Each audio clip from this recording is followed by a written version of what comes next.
In this quick video, I'm going to show you how I draw a skull on toned paper. I'll be using a great reference photograph, a regular number 2 pencil, a soft leaded ebony pencil, and a white charcoal pencil.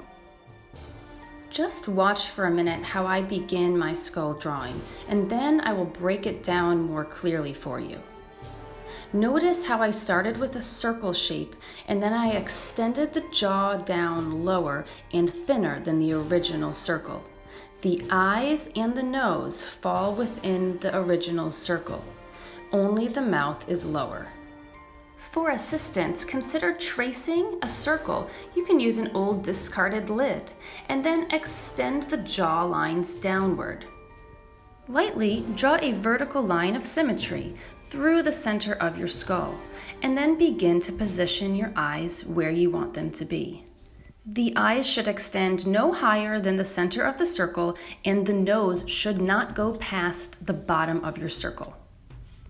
The cheekbone should be placed around where the circle meets your barrel form, and then the jaw should be only in that barrel form you added under your circle. Now I'm going to flip back to my first example, and I'm ready to start shading.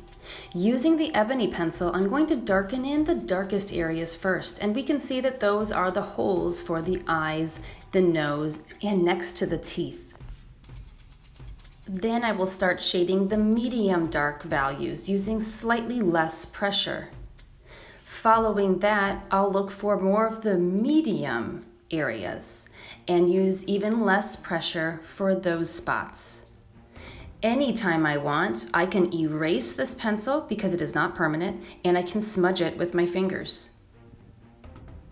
As I'm shading, I'm relying heavily on my reference photograph. I'm looking back and forth between my photograph and my drawing to see where I need more of these dark values.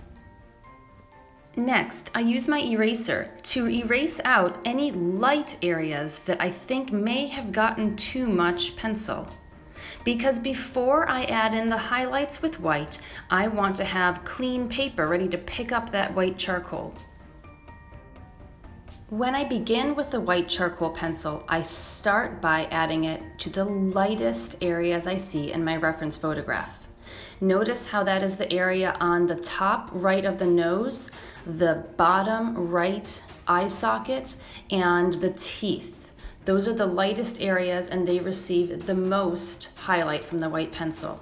And then I go in and put some white pencil on the medium light areas. When you try this yourself, you'll notice that naturally the white charcoal doesn't want to stick to the areas where there's a lot of pencil.